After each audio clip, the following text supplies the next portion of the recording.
Click করুন অ্যাপের bell আইকনে আর সাবস্ক্রাইব করুন এবিপি আনন্দ। সব সময় থাকুন খবরে।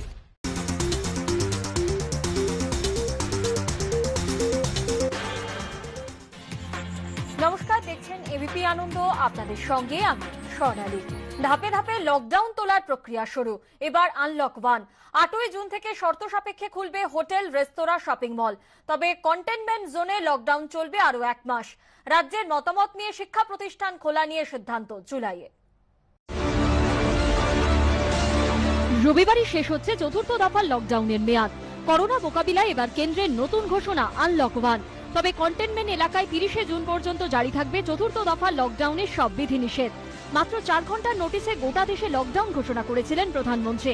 কিন্তু লকডাউন তোলার ক্ষেত্রে যে ধাপে ধাপে পদক্ষেপ করা হবে তা আগেই জানিয়েছিলেন নরেন্দ্র মোদী। সেই প্রেক্ষাপটে এবার লকডাউন তোলার প্রক্রিয়া শুরু করে দিল কেন্দ্রীয় সরকার। সেই প্রক্রিয়ারই নাম দেওয়া হয়েছে আনলক, যাকে 3টি দফায় ভাগ করা হয়েছে। আনলক 1 1 জুন থেকে 30শে জুন। কেন্দ্রীয় স্বরাষ্ট্র মন্ত্রকের নির্দেশিকায় বলা হয়েছে, এই পর্যায়ে 8ই জুন থেকে খুলে যাচ্ছে ধর্মীয় স্থান, হোটেল, রেস্তোরাঁ, শপিং মল ও অন্যান্য পরিষেবা। এ বিষয়ে অন্যান্য মন্ত্রকের সঙ্গে আলোচনা করে বিস্তারিত নির্দেশিকা দেবে কেন্দ্রীয় স্বাস্থ্য মন্ত্রক। যদিও শুক্রবার মমতা বন্দ্যোপাধ্যায় জানিয়েছেন 1 জুন থেকে খুলে যাবে রাজ্যের সব ধর্মীয় স্থানের দরজা। কেন্দ্রীয় নির্দেশিকায় বলা হয়েছে, আন্তঃরাজ্য বাস এবং পণ্য পরিবহনের ক্ষেত্রে আর কোনো বিধিনিষেধ থাকছে না। তবে প্রয়োজন অনুযায়ী এ বিষয়ে স্বাধীন সিদ্ধান্ত নিতে পারে রাজ্যগুলি। চতুর্থ দফার লকডাউনের ক্ষেত্রে সন্ধ্যে 7টা থেকে সকাল 7টা পর্যন্ত নাইট কারফিউ জারি করা হয়েছিল। আনলক 1-এ সেই নাইট কারফিউর সময় কমিয়ে রাত 9টা থেকে ভোর 5টা পর্যন্ত করা হয়েছে। তবে কন্টেনমেন্ট জোনের ক্ষেত্রে আনলক 1-এ কোনো ছাড় থাকছে না। কেন্দ্রীয় স্বরাষ্ট্র মন্ত্রকের নির্দেশিকায় বলা হয়েছে, কন্টেনমেন্ট জোনের ক্ষেত্রে চতুর্থ দফা লকডাউনের সমস্ত নির্দেশিকা বহাল থাকবে। জরুরি কাজকর্ম ছাড়া কিছু করা যাবে না। লকডাউন যখন শুরু করা হয় তখন এরকম হঠাৎই হয়, কিন্তু লকডাউন যখন তোলা হবে তখন অবশ্যই একটা স্ট্যাগার্ড ম্যানারে তোলা হয়। মানে ধীরে ধীরে লকডাউনটাকে তুলতে হবে, একসঙ্গে তো হঠাৎ লকডাউনটা তোলা হয় না। তো আমাদের তো লকডাউনের একটা এক্সিট পয়েন্ট তো লাগবে, যে আমরা লকডাউন থেকে কিভাবে বেরোবো। আমরা গত 65-66 দিনে লকডাউন করে যে জনসচেতনতা তৈরি করতে পেরেছি, সেই সচেতনতাকে সঙ্গে নিয়ে লকডাউন যদি আমরা ধীরে ধীরে তৈরি করি বা লকডাউন যদি ধীরে ধীরে আমরা তুলি, তাহলে অবশ্যই আমরা ধীরে ধীরে একটা সাফল্যের দিকে এগোতে পারবো। বেশ কিছু ক্ষেত্রে আগের নির্দেশিকা বহাল রাখলেও তারও কড়াভাবে পালনের নির্দেশিকা দিয়েছে কেন্দ্র। যেমন রাস্তায় বেরোলে মাস্ক পরা বা মুখ ঢাকা থাকা বাধ্যতামূলক। সামাজিক দূরত্ব বিধি নিশ্চিত করে তবেই দোকান খোলা যাবে। বিয়ের অনুষ্ঠানের ক্ষেত্রে 50 জন এবং কেউ মারা গেলে 20 জনের বেশি মানুষের জমায়েত করা যাবে না। 2 মাসের বেশি সময় ধরে বন্ধ রয়েছে স্কুল, কলেজ সহ দেশের সব শিক্ষা প্রতিষ্ঠান। কেন্দ্রীয় স্বরাষ্ট্র মন্ত্রকের নির্দেশিকায় বলা হয়েছে, সব রাজ্য ও কেন্দ্রশাসিত অঞ্চলের সঙ্গে আলোচনা করে 30শে জুনের পর আনলক 2-এ শিক্ষা প্রতিষ্ঠানগুলি খোলার বিষয়ে সিদ্ধান্ত নেওয়া হবে। আন্তর্জাতিক উড়ান, মেট্রো, জিম, বার, সিনেমা হল, সুইমিং পুল, বিনোদন পার্ক খোলার বিষয়ে সিদ্ধান্ত হবে আনলক 3-তে। 25শে মার্চ প্রথম দফা লকডাউন শুরুর দিন দেশে করোনা আক্রান্তের সংখ্যা ছিল 618, মৃতের সংখ্যা ছিল 13। 15ই এপ্রিল দ্বিতীয় দফা লকডাউনের শুরুর দিনে দেশে করোনা আক্রান্তের সংখ্যা 12,000 ছাড়িয়ে যায়, মৃতের সংখ্যা বেড়ে হয় 414। 4 মে তৃতীয় দফা লকডাউনের শুরুতে দেশে আক্রান্তের সংখ্যা ছিল 43,000, মৃত্যু হয়েছিল 1,400 জনের। আর চতুর্থ দফা লকডাউন শেষ হবার আগের দিন দেশে মোট করোনা আক্রান্তের সংখ্যা প্রায় 2.25 লক্ষে পৌঁছে গিয়েছে, মৃত্যু হয়েছে প্রায় 5,000 মানুষের। এই পরিস্থিতিতে কেন্দ্রের এই নতুন ঘোষণায় সংক্রমণ বেড়ে যাবে না তো? যে সিস্টেমে আমরা আছি সেই সিস্টেমটাকে চেঞ্জ না করে খালি খুলে দিলে নাম্বার বাড়বে, ডিজিজের ডেথ রেটও বাড়বে এবং আমরা হয়তো ওয়ার্ল্ডের ফার্স্ট বা সেকেন্ড হয়ে যাব। ভারতবর্ষের মতো 137 কোটি মানুষকে তো 1 বছর লকডাউনে রাখা সম্ভব। সুতরাং বেরোনোর রাস্তাটাও ঠিক এইভাবেই হওয়া উচিত। এর মধ্যে যদি আবার দেখুন সত্যিকারের ডেথ রেট বাড়তে শুরু করে, নাম্বার অফ কি বাড়লে অসুবিধে নেই, কিন্তু ডেথ রেটটা দেখুন কিন্তু স্ট্যাটিকই আছে। যদি ডেথ রেট বাড়তে শুরু করে তাহলে ভারতবর্ষকে আবার পুরনো লকডাউন পন্থায় ফেরত যেতে হবে। তবে কেন্দ্র আনলকের পথে হাঁটলেও এদিনই 15ই জুন পর্যন্ত লকডাউনের মেয়াদ বাড়িয়েছে বিজেপি শাসিত মধ্যপ্রদেশ সরকার। এবিপি আনন্দ। দ্বিতীয় মোদী সরকারের প্রথম বর্ষপূর্তিতে দেশবাসীর উদ্দেশ্যে খোলা চিঠি নরেন্দ্র মোদীর। করোনা আবহে পরিযায়ী শ্রমিকদের সমস্যার কথা মানলেও 1 বছর আগে সরকারের সূচনাকে স্বর্ণ অধ্যায়ের সূচনা বলে সম্বোধন। সাফল্যের খতিয়ান তুলে ধরে আত্মনির্ভর ভারত গঠনের পক্ষে সওয়াল জানিয়ে সমালোচনা বিরোধীদের। রবিবার শেষ হচ্ছে চতুর্থ দফার লকডাউন। এরই মধ্যে মারণ করোনা ভাইরাসে দেশে প্রায় 5,000 মানুষের মৃত্যু হয়েছে, আক্রান্ত 1.25 লক্ষ ছুঁই। এসবের মাঝে 30শে মে শনিবার 1 বছর পূর্ণ করল দ্বিতীয় মোদী সরকার। मैं नरेंद्र दामोदर दास मोदी ईश्वर की शपथ लेता हूं कि मैं विधि द्वारा स्थापित भारत के संविधान के प्रति सच्ची श्रद्धा और निष्ठा रखूंगा। এই আবহে সরকারের বর্ষপূর্তির দিনে দেশবাসীর উদ্দেশ্যে খোলা চিঠি দিলেন প্রধানমন্ত্রী, যার শুরুতেই 1 বছরের আগের এই দিনটিকে বর্ণনা করলেন স্বর্ণ অধ্যায়ের সূচনা বলে। চিঠিতে প্রধানমন্ত্রী লিখেছেন, ভারতীয় গণতন্ত্রের ইতিহাসে গত বছরের এই দিনে একটি স্বর্ণ অধ্যায়ের সূচনা হয়েছিল। आज से 1 साल पहले भारतीय लोकतंत्र के इतिहास में एक नया स्वर्णिम अध्याय जुड़ा। देश में दशकों बाद पूर्ण बहुमत की किसी सरकार को लगातार दूसरी बार जनता ने जिम्मेदारी सौंपी थी। দেশবাসীকে লেখা চিঠিতে বিনামূল্যে রান্নার গ্যাস ও বিদ্যুতের সংযোগ, সবার জন্য শৌচালয় নির্মাণ, অন্তর্দয় যোজনা, প্রধানমন্ত্রী কিষাণ সম্মান নিধি, জল জীবন মিশন সহ একাধিক কেন্দ্রীয় প্রকল্পের নাম উল্লেখ করে সরকারের সাফল্যের খতিয়ান তুলে ধরেছেন নরেন্দ্র মোদী, যদিও তাকে সাফল্য বলে মানতে নারাজ বিরোধীরা। মোদির 6 বছর 5+1 বেসিক্যালি একটা বিগ জিরো। আদানি আম্বানিরা লাফাচ্ছে, আর দেশের শ্রমিক তাদের একটা নতুন তকমা হয়ে যখন পরিযায়ী শ্রমিক, তারা থাকছে কোথায়, খাচ্ছে কি, যাবে কোথায়, বাঁচবে কি মরবে, সরকারে কিছু যায় আসে না। 2019-এ দ্বিতীয়বার ক্ষমতায় আসার পরই একাধিক বড় সিদ্ধান্ত নিয়েছে কেন্দ্র। সেই প্রসঙ্গে বলতে গিয়ে প্রধানমন্ত্রী তার খোলা চিঠিতে লিখেছেন, 370 ধারা রদ দেশের একতা এবং সংহতির মনোভাবকে এগিয়ে নিয়ে গিয়েছে। রাম মন্দির মামলায় সুপ্রিম কোর্ট সর্বসম্মতভাবে যে রায় দিয়েছে তাতে শতাব্দীর এক বিতর্কের গ্রহণযোগ্য সমাধান হয়েছে। 3 তালাকের মতো কুপ্রথা আস্থা করে ছুঁড়ে ফেলা হয়েছে। নাগরিকত্ব সংশোধন আইনের মাধ্যমে ভারতের সহানুভূতির মনোভাবের প্রতিফলন ঘটেছে। যেগুলো ওরা ওদের কৃতিত্ব বলে দাবি করছেন, সেগুলো সবই ওদের সাম্প্রদায়িক এজেন্ডার অংশ। 3 তালাক, 370 ধারা, ভগবান রামের জন্ম ভূমিতে রাম মন্দির তৈরি করা, রাজধানীর মধ্যে একটা সাম্প্রদায়িক দাঙ্গা কয়েকদিন ধরে চললো। সেদিন প্রধানমন্ত্রী, স্বরাষ্ট্রমন্ত্রী অমিত শাহ কেউ ছিলেন না, তারা আহমেদাবাদে গিয়েছিলেন ট্রাম্প সাহেবকে অভ্যর্থনা করতে। লকডাউনের জেরে কাজ হারিয়েছেন লক্ষ লক্ষ পরিযায়ী শ্রমিক, রোজগার নেই, নেই খাবারের সংস্থান। এই অবস্থায় ঘরে ফিরতে যাওয়া শ্রমিকদের চরম দুর্দশার ছবি প্রতিদিন সামনে আসছে। हमारे श्रमिक साथी, प्रवासी मजदूर भाई बहन, छोटे छोटे उद्योगों में काम करने वाले कारीगर, ऐसे साथियों ने असीमित कष्ट सहा है। इनकी परेशानियां दूर करने के लिए सभी मिलकर प्रयास कर रहे हैं, लेकिन हमें ये भी ध्यान रखना है कि जीवन में हो रही असुविधा जीवन पर आफत में न बदल जाए। इसके लिए हमने धैर्य और जीवटता को बनाए रखा है, वैसे ही उसे आगे भी बनाए रखना है। গোদের ওপর বিষ ফোড়ার মতো 2019-20 অর্থবর্ষে দেশের জিডিপি বৃদ্ধির হার 11 বছরে সর্বনিম্নে পৌঁছেছে।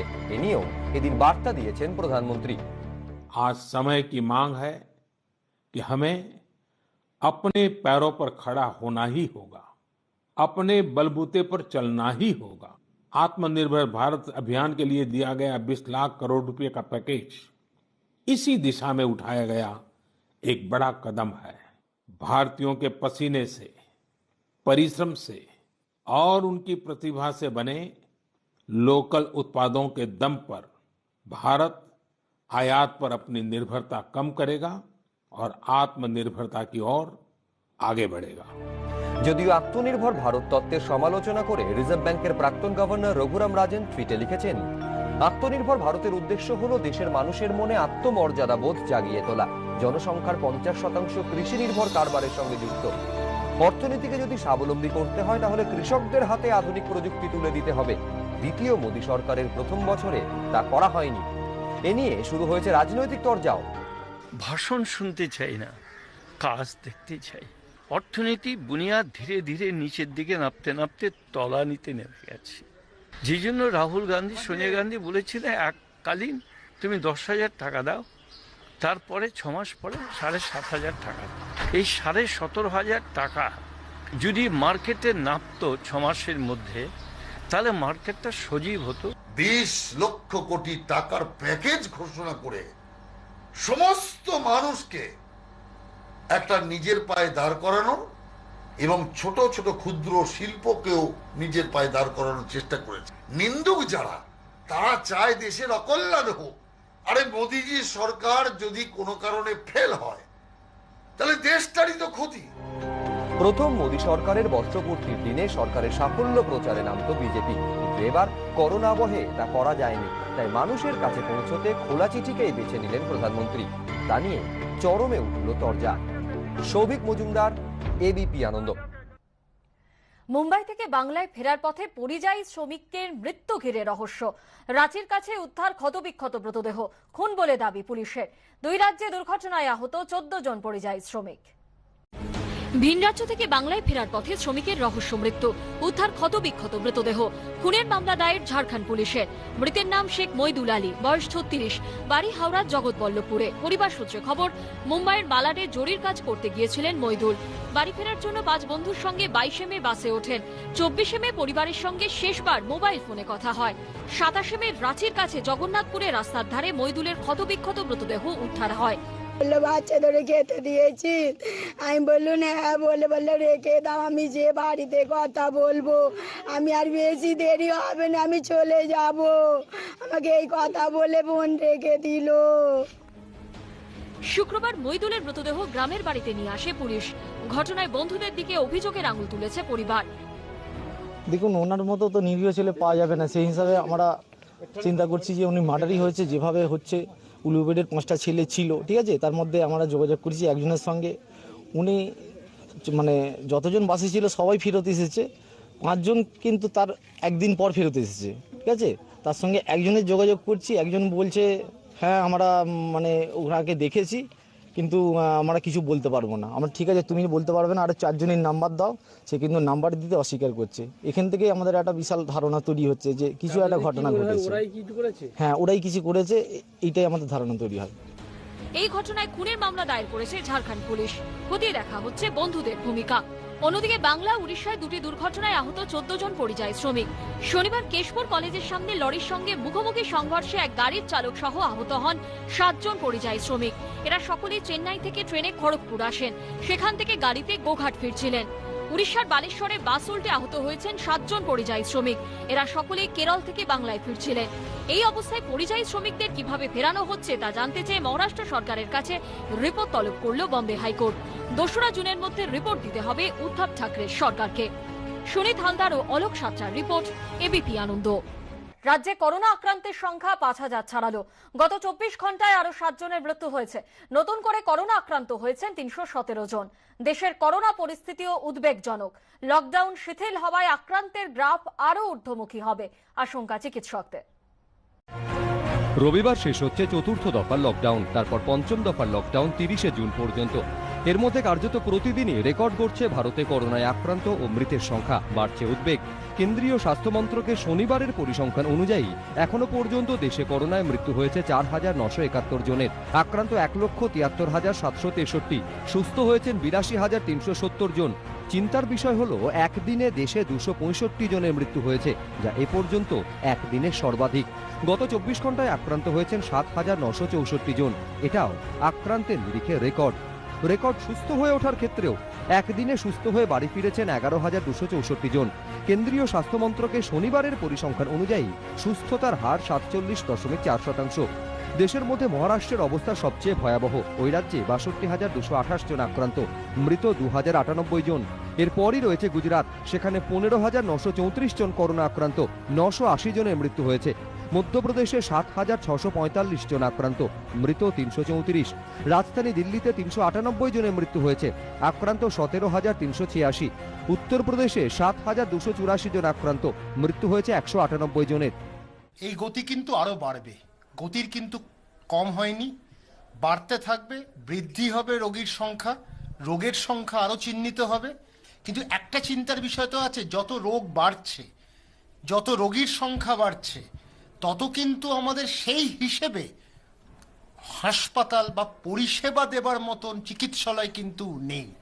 ডাক্তারের সংখ্যা কম, স্বাস্থ্যকর্মীর সংখ্যা কম, তারপর হচ্ছে এক একটা জায়গায় হাসপাতালে রোগাক্রান্ত হয়ে পড়ছেন বা আক্রান্ত হয়েছেন ডাক্তাররা, তখন সেখানে পরিষেবা বন্ধ হয়ে যাচ্ছে। তাতে আমরা কিন্তু কিছুটা পিছিয়ে পড়ছি। পরিযায়ী শ্রমিকরা এসে পুরো ব্যাপারটা ঘেঁটে গেছে একেবারে।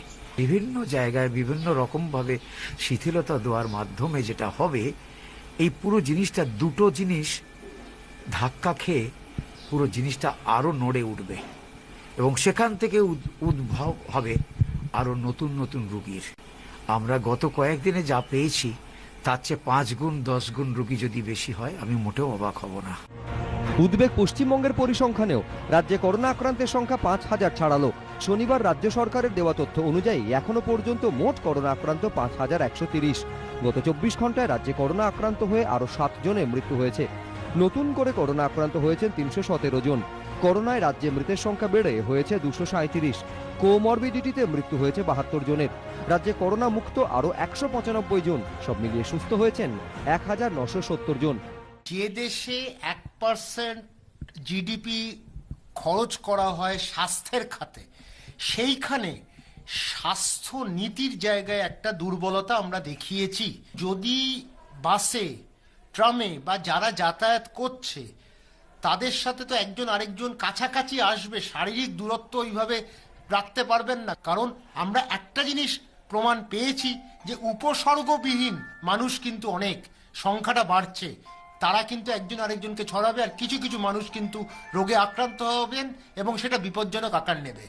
প্রশ্ন এখানে জাগছে যে আমি যে পরিকাঠামো তৈরি আছে বলে বলছি, সেটা কি বাস্তবে যাকে বলে এফেক্টিভ ওয়ার্কিং কন্ডিশনে আছে?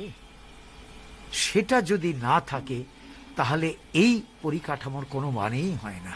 মূল উদ্দেশ্য হচ্ছে মানুষ যাতে হয়রান না হন, সঠিক চিকিৎসা সঠিক সময়ে সঠিক জায়গায় সঠিকভাবে যাতে পায়।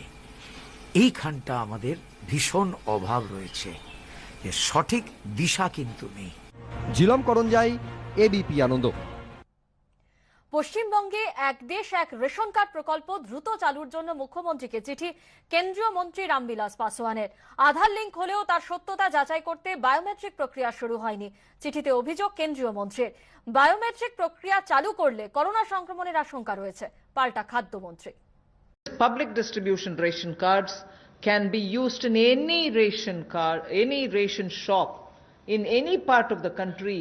One nation, one ration card will be implemented, and by August 2020 এখনো ভিন রাজ্যে আটকে বহু পরিযায়ী শ্রমিক। মূলত তাদের কথা ভেবেই লকডাউন চলাকালীন ফের এক দেশ এক রেশন কার্ড প্রকল্পের উপর জোর দিয়েছে কেন্দ্র।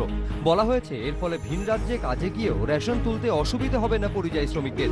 বাস্তবে দেখা যাচ্ছে লকডাউনে কাজ হারানোর জেরে খাবারের খোঁজে নিজের নিজের রাজ্যে ফিরতে মরিয়া পরিযায়ী শ্রমিকরা। এই প্রেক্ষাপটে এক দেশ এক রেশন কার্ড নিয়ে সংঘাতে জড়ালো কেন্দ্র ও রাজ্য। নেপথ্যে মুখ্যমন্ত্রীকে লেখা কেন্দ্রীয় খাদ্য ও সরবরাহ মন্ত্রী রামবিলাস পাসওয়ানের একটি চিঠি। এক দেশ এক রেশন কার্ড চালুর জন্য রেশন কার্ডের সঙ্গে গ্রাহকের আধার নম্বর লিঙ্ক করাতে হয়। কিন্তু 23 মে মুখ্যমন্ত্রীকে লেখা চিঠিতে কেন্দ্রীয় মন্ত্রী উল্লেখ করেছেন, পশ্চিমবঙ্গের 96% রেশন দোকানে ইপিওএস যন্ত্র রয়েছে। 73% গ্রাহকের আধার নম্বরের সঙ্গে রেশন কার্ড লিঙ্ক হয়েছে, কিন্তু আধার নম্বর সঠিক কিনা তা জানার জন্য বায়োমেট্রিক প্রক্রিয়া শুরু হয়নি। চিঠিতে আরো বলা হয়েছে ইতিমধ্যে 17টি রাজ্যে এক দেশ এক রেশন কার্ড প্রকল্প চালু হয়েছে। 1 আগস্টে আরো 3 রাজ্যে চালু হবে। 2021-এর 31শে মার্চের মধ্যে আরো 3টি রাজ্য এই প্রকল্পের আওতায় আসবে। মুখ্যমন্ত্রীকে কেন্দ্রীয় মন্ত্রী লিখেছেন, এই প্রকল্পের প্রচারের জন্য আপনার সমর্থন চাই, যাতে সমস্ত উপভোক্তা এবং অন্যান্যরা উপকৃত হন। এই চিঠিকে হাতিয়ার করে রাজ্য সরকার ও তৃণমূলকে বিঁধেছেন আরেক কেন্দ্রীয় মন্ত্রী। পশ্চিমবঙ্গ সরকার আগেই আধার কার্ড নিয়ে আধার কার্ডের সঙ্গে রেশন কার্ডের যে কানেকশন করার যে সিডিং করার পদ্ধতিটাতে কেন ওনারা আপত্তি করেন আমি জানি না, কিন্তু আপত্তি করেছেন জানি না এতে রেশন চুরি করার ক্ষেত্রে কোনো সুবিধা হয় কিনা। এরকম যদি কোনো অভিযোগ কেউ করে তাহলে সেটা যে সম্পূর্ণ অমূলক নয় সেটা আমরা রিসেন্টলি সেটা দেখতে পাবো। শুধুমাত্র পশ্চিমবঙ্গে বাইরের শ্রমিক আছে যারা, তারা নয়, পশ্চিমবঙ্গে যে প্রচুর শ্রমিক বাইরে আছে তারাও এই সুবিধা নিতে পারবে ওই রেশন কার্ড ইউজ করে।